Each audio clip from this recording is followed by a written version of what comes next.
Hello friends, मैं Ravi Thakur YouTube channel maths with Ravi Thakur पे आप लोगों का स्वागत करता हूं। आज हम लोग नंबर सिस्टम पढ़ेंगे, ठीक है।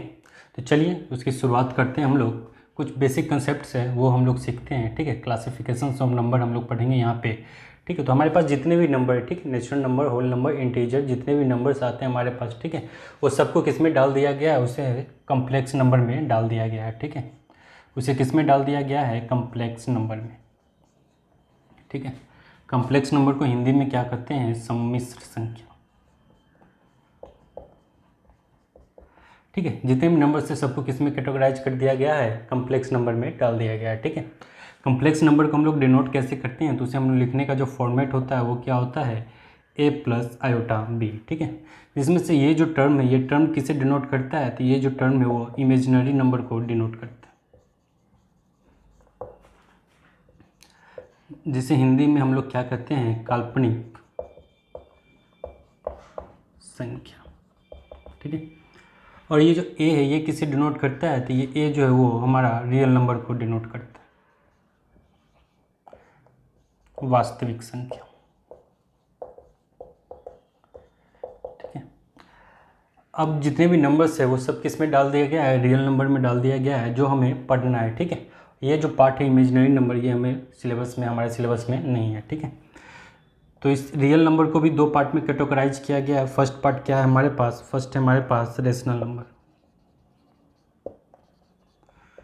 ठीक है। जैसे हिंदी में हम लोग क्या कहते हैं, परिमेय संख्या। और दूसरा हमारे पास क्या है, वो हमारे पास है इरेशनल नंबर, जैसे हिंदी में हम लोग क्या कहते हैं, अपरिमेय संख्या, ठीक है। चलिए तो आगे हम लोग क्या करेंगे, रेशनल नंबर और इरेशनल नंबर के डिफरेंस समझते हैं कि दोनों में अंतर क्या है, ठीक है।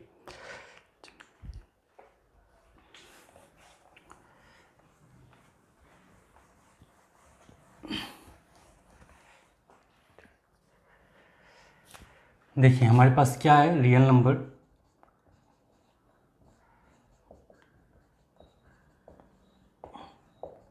वास्तविक संख्या, ठीक है।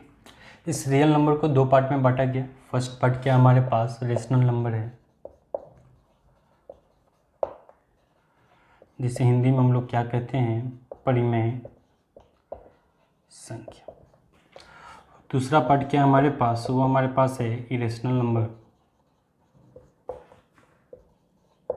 जिसे हिंदी में हम लोग क्या कहते हैं, अपरिमेय संख्या, ठीक है।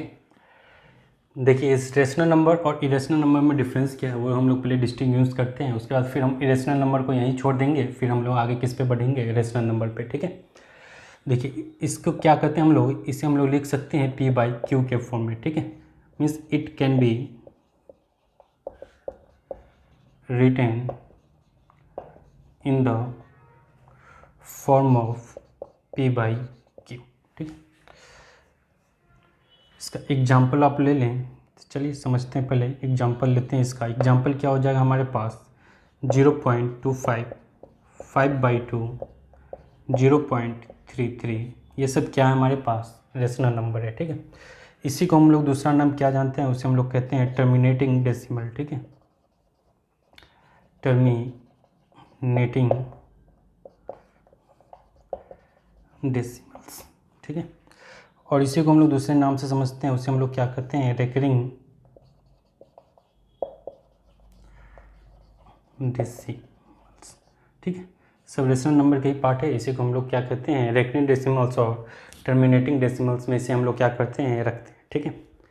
जैसे टर्मिनेटिंग डेसिमल की बात करें, क्या है, जो पॉइंट के बाद कहीं पे जाके क्या हो, खत्म हो जाए। जैसे 5/2 है, ठीक है।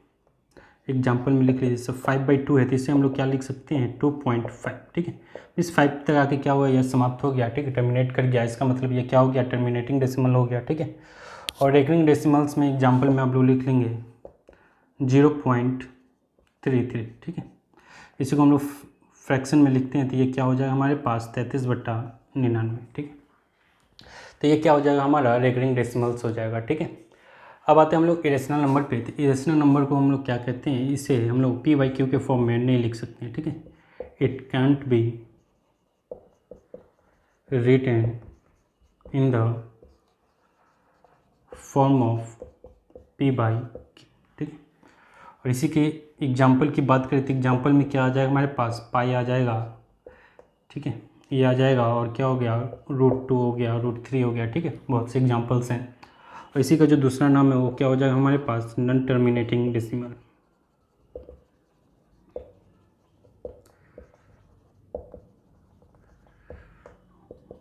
और एक नॉन रिकरिंग डेसिमल, ठीक है।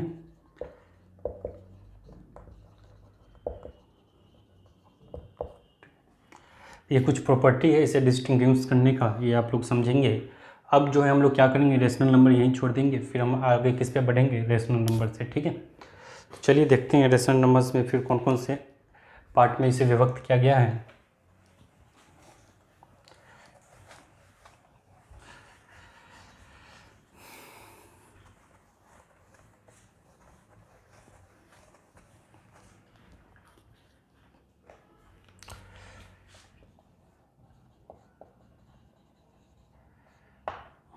रेशनल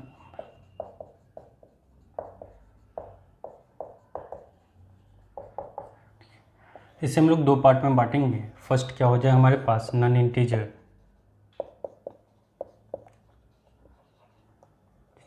या फिर इसे हम लोग फ्रैक्शन भी कहते हैं, ठीक है। हिंदी में क्या हो जाएगा हमारे पास, भिन्न, ठीक है। और सेकेंड पार्ट में इसे हम किस में डिनोट रखेंगे, इसे हम लोग सेकेंड पार्ट क्या हो जाएगा इसका, इंटीजर्स, ठीक है। नॉन इंटीजर्स फ्रैक्शंस क्या हो जाएगा हमारे पास, 5/2, 0.25, 0.33 का बार, ठीक है। ये सब क्या हो जाएगा हमारे पास, नॉन इंटीजर हो जाएगा, ठीक है।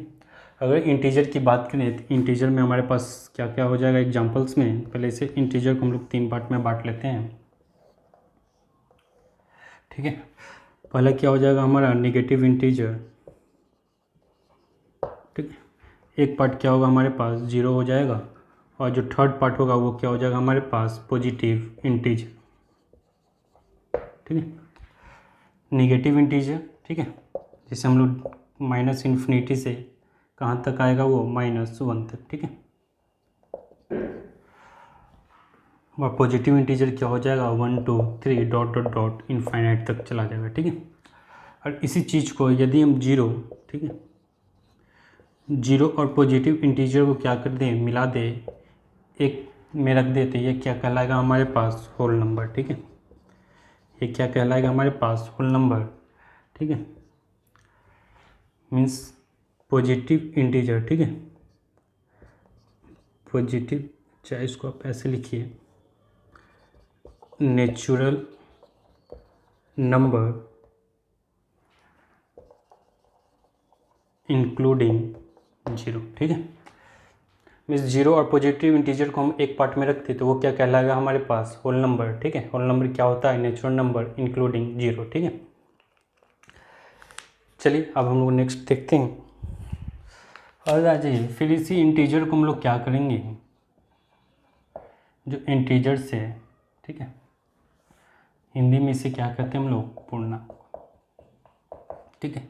इस इंटीजर को 2 पार्ट में बांटेंगे। फर्स्ट क्या हो जाएगा हमारे पास, ऑड, विषम संख्या, और दूसरा क्या हो जाएगा हमारे पास, इवन, मीन्स सम संख्या। ऑड नंबर किसे कहते हैं, जो 2 से डिविजिबल नहीं होता, ठीक है, नॉट डिविजिबल बाई 2। इवन क्या हो जाएगा, डिविजिबल बाई 2। जो 2 से डिविजिबल होगा उसे हम लोग क्या कहेंगे, इवन नंबर कहेंगे, और जो 2 से डिविजिबल नहीं होगा वो क्या हो जाएगा हमारे पास, ऑड नंबर हो जाएगा, ठीक है। इसके कुछ प्रॉपर्टी है, वो प्रॉपर्टी आप लोग लिख लेंगे, जैसे इवन प्लस माइनस इवन, ठीक है।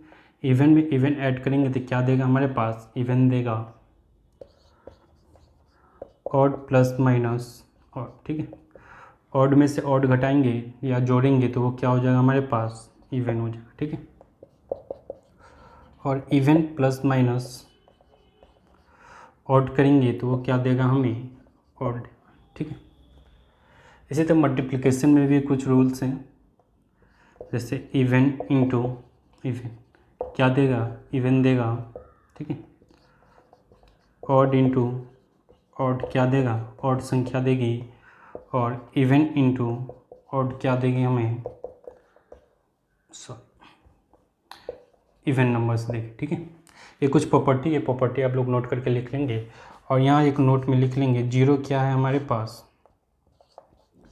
जीरो के बारे में लिख लेंगे, zero is N even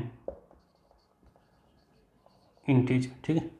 zero को किस में रखा गया है, इवन इंटीजर में रखा गया है। क्यों रखा गया है वो भी हम लोग सीखेंगे। चलिए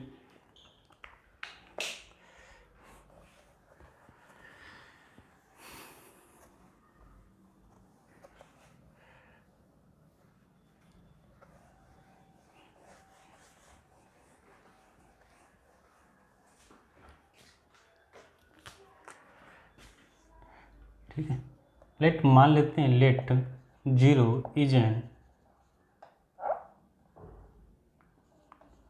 ऑड इंटीजर, ठीक है। हम लोग क्या किया, एजम्पशन कर लिए कि जीरो क्या है, ऑड इंटीजर है, ठीक है। फिर जो प्रॉपर्टी है, जो प्रॉपर्टी, तीन प्रॉपर्टी हम पढ़े हैं, इवन प्लस इवन, ठीक है। तीन प्रॉपर्टी क्या है हमारे पास, इवन प्लस इवन क्या देता है, इवन देता है, ठीक है। दूसरी प्रॉपर्टी पढ़े हैं, ऑड प्लस ऑड क्या देता है, इवन देता है, और इवन प्लस ऑड मिलकर क्या देता है, तो हमें ऑड देता है, ठीक है। वैसे ये तीनों प्रॉपर्टी क्या करना चाहिए, फुलफिल करना चाहिए यदि हम जीरो को क्या मानते हैं, ऑड इंटीजर मानते हैं, ठीक है। चलिए यहाँ पे देखिए, इवन कोई संख्या हम लोग ले लेते हैं, ठीक है। जैसे कि हम 2 ले लेते हैं, 2 माइनस 2 क्या आ गया, जीरो आ गया। मीन्स जीरो यहाँ से क्या आना चाहिए था, इवन, लेकिन हम लोग क्या माने हुए हैं, ऑड माने हुए हैं, तो ये प्रॉपर्टी क्या हो गया, कंट्राडिक्ट कर दिया, ठीक है। अब आ जाइए नेक्स्ट प्रॉपर्टी पे, ऑड प्लस ऑड क्या होना चाहिए, इवन होना चाहिए, ठीक है। ऑड प्लस ऑड इवन होना चाहिए। जीरो को हम लोग क्या माने हैं, ऑड माने हैं, ठीक है। तो यहाँ जीरो ले लेते हैं, प्लस 3 ले लेते हैं, तो ये जीरो प्लस 3 मिलकर क्या देगा, 3, लेकिन आना क्या चाहिए था, इवन। मीन्स ये भी क्या हो गया, कंट्राडिक्ट कर दिया, ठीक है। अब यहाँ पे आइए, कोई भी इवन संख्या ले लेते हैं, 2 ले लेते हैं, ऑड में हम जीरो को रख लेते हैं, ठीक है। तो यहाँ पे क्या आना चाहिए था, ऑड आना चाहिए था, लेकिन आया क्या, इवन आया। इसका मतलब ये भी प्रॉपर्टी क्या हो गया, कंट्राडिक्ट कर गया, ठीक है। इसीलिए जीरो को क्या किया गया है, इवन इंटीजर में रखा गया है, ठीक है। इस बात को आप लोग याद रखेंगे।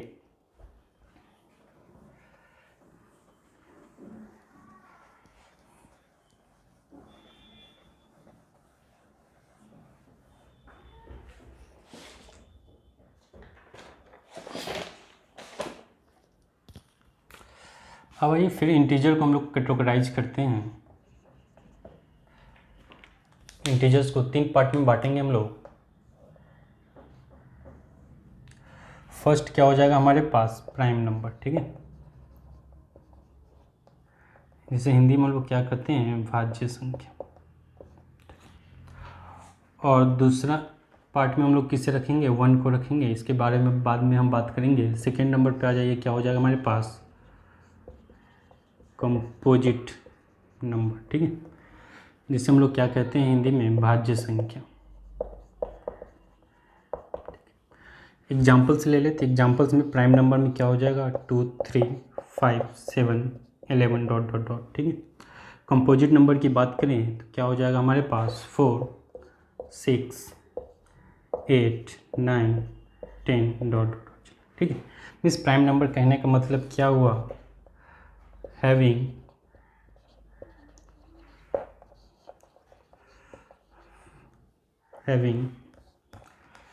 टू फैक्टर्स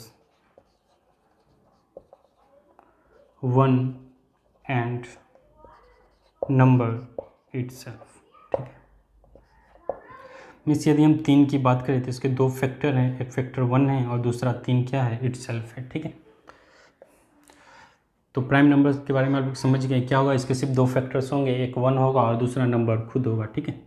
कंपोजिट नंबर में क्या होगा, हैविंग मोर देन 2 फैक्टर्स, ठीक है। इसकी प्रॉपर्टी क्या हो जाएगी, हैविंग फैक्टर्स मोर देन, ठीक है। जैसे यदि हम 4 की बात करें, ठीक है, तो इसके कितने फैक्टर्स हैं, एक तो 1 हो गया, दूसरा 2 हो गया, तीसरा 4 हो गया, ठीक है।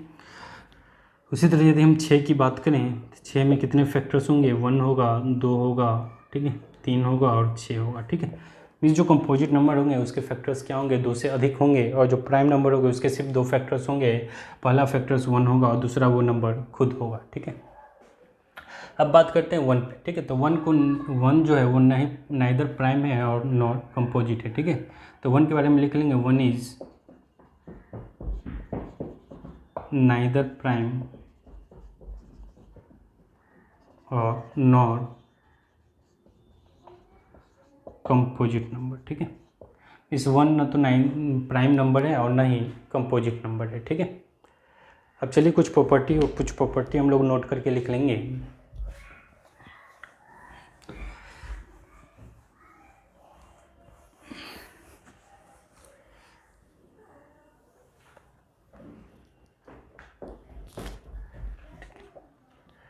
नोट करके कुछ प्रॉपर्टी आप लोग लिख लेंगे, ठीक है। यदि आपसे पूछे स्मॉलेस्ट प्राइम नंबर तो वो क्या होगा, 2 होगा, ठीक है। यदि आपसे इवन प्राइम नंबर पूछे तो वो भी क्या होगा, 2 होगा, ठीक है। अब थर्ड प्रॉपर्टी पे आ जाइए। आपसे पूछे प्राइम नंबर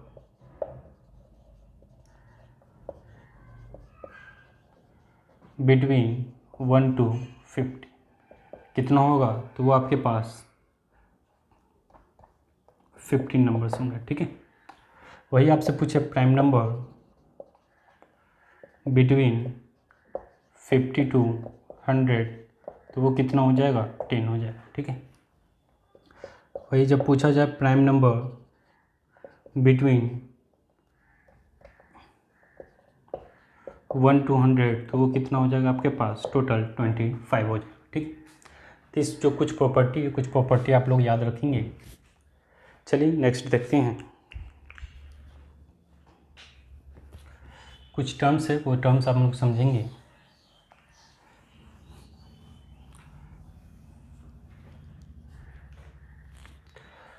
कहते हैं रिलेटिवली प्राइम, ठीक है। कुछ पॉइंट्स है वो ये रख लेंगे आप लोग, रिलेटिवली प्राइम नंबर, ठीक है, या फिर और करके लिख लीजिए को प्राइम।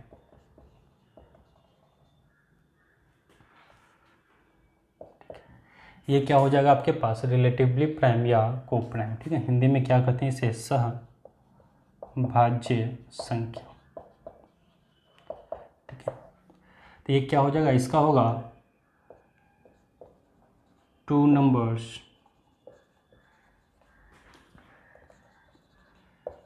हैविंग HCF 1, ठीक है। कोई भी 2 नंबर जिसका HCF क्या हो, 1 हो, उसे हम लोग क्या कहेंगे, रिलेटिवली प्राइम या फिर को प्राइम, ठीक है। एग्जाम्पल्स में देख लीजिए। एग्जाम्पल्स में क्या हो जाएगा हमारे पास, 3, 5, 9, 25। इस दोनों में कुछ भी फैक्टर्स कॉमन नहीं है। जो कॉमन फैक्टर्स है वो क्या है हमारे पास, 1 है, ठीक है। इसलिए बोला गया जो हाईएस्ट कॉमन फैक्टर होगा, जो HCF होगा, वो क्या होगा हमारे पास, 1 होगा, ठीक है। तो इसके एग्जांपल्स हो गए रिलेटिवली प्राइम और को प्राइम के, ठीक है। अब नेक्स्ट पॉइंट देखिए, यहाँ पे लिख लीजिए इसे ट्विन प्राइम, ठीक है। ट्विन प्राइम किसे कहते हैं, 2 prime number set of 2 prime number having difference between them is 2, ठीक है। एग्जाम्पल में क्या क्या हो जाएगा आपके पास, 3, 5, 11, 13, ठीक है। इस दोनों के बीच का डिफरेंस कितना आना चाहिए, 2 आना चाहिए, ठीक है। तो उसे हम लोग क्या बोलेंगे, ट्विन प्राइम नंबर, ठीक है। नेक्स्ट पॉइंट लिखिए आप लोग परफेक्ट नंबर, ठीक है। नेक्स्ट पॉइंट क्या हो जाएगा आपके पास, परफेक्ट नंबर। परफेक्ट नंबर क्या हो जाएगा, सम of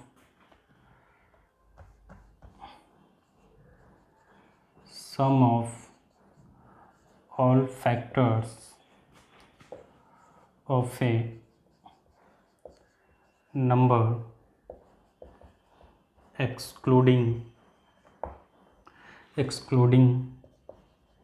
the number itself is equal to the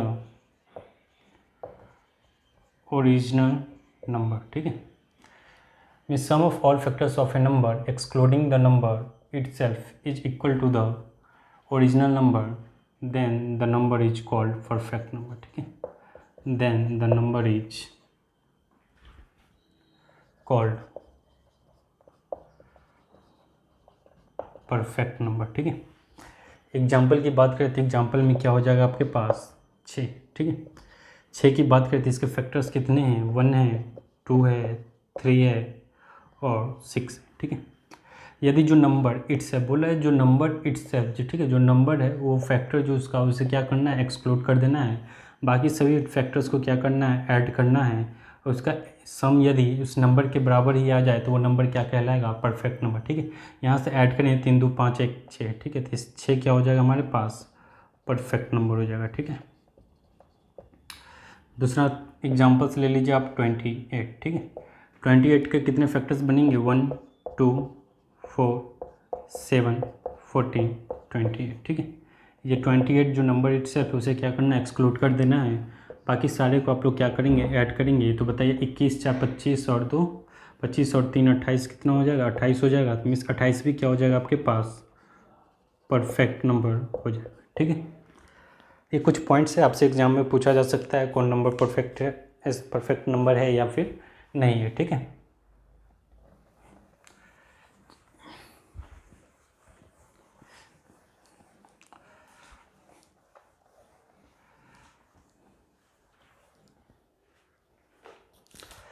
अब आप समझेंगे face value and place value, ठीक है। फेस वैल्यू को हिंदी में क्या कहते हैं हम लोग, अंकीय मान या फिर प्रत्यक्ष मान भी कहते हैं इसे, ठीक है। और प्लेस वैल्यू क्या हो जाएगा आपके पास, स्थानीय मान, ठीक है। इस दोनों के बीच का डिफरेंस हमें समझना है क्या होगा, ठीक है। फेस वैल्यू की बात करें तो फेस वैल्यू क्या हो जाएगा हमारे पास, नंबर इटसेल्फ, ठीक है। यदि हम कोई नंबर लेते हैं एग्जांपल में 4 6 7 9, ठीक है। हमसे पूछे फेस वैल्यू बताने के लिए, फेस वैल्यू ऑफ 4, तो वो क्या हो जाएगा, नंबर इटसेल्फ मीन्स 4 खुद हो जाएगा।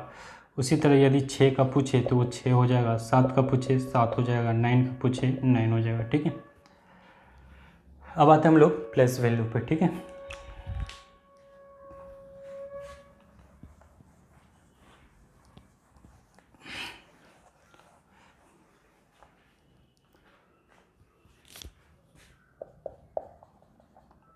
Place value,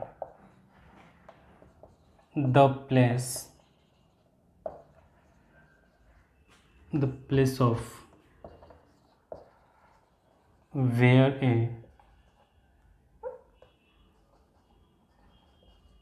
a number is in the number, ठीक है। वो स्थान निकालना है जहाँ पे वो नंबर होता है, ठीक है, उसका वैल्यू निकालना है। जैसे एग्जांपल में हम लोग ले लेते हैं 5 7 9 8, ठीक है। हमसे पूछा प्लेस वैल्यू बताओ 4 का, तो वो कितना हो जाएगा हमारे पास, 1000 प्लेस पे है तो वो कितना हो जाएगा हमारे पास 4000, ठीक है। उसी तरह यदि हमसे 7 का पूछे तो वो कितना हो जाएगा 700, 9 का पूछे कितना हो जाएगा 90, 8 का पूछे क्या हो जाएगा, ठीक है। इस प्लेस वैल्यू यूनिट डिजिट पे क्या होता है, यूनिट डिजिट पे प्लेस वैल्यू और फेस वैल्यू दोनों आपस में क्या होते हैं, बराबर होते हैं, ठीक है। इस जो प्लेस वैल्यू होगा यूनिट डिजिट का वही क्या होगा उसका फेस वैल्यू भी होगा, ठीक है। ठीक है, तो जो कंसेप्ट था आपका, जो कुछ पॉइंट्स थे नंबर सिस्टम में जो एग्जाम में आपसे डायरेक्ट पूछे जा सकते हैं, वो टर्म्स हम लोग समझ लिए। अब अगले क्लास में हम लोग क्या करेंगे, unit digit, divisibility rule, number of factors, सब धीरे धीरे जो एसएससी के एग्ज़ाम के पॉइंट ऑफ व्यू से इम्पोर्टेंट है वो सब हम लोग क्या करेंगे अगले क्लास में करेंगे, ठीक है।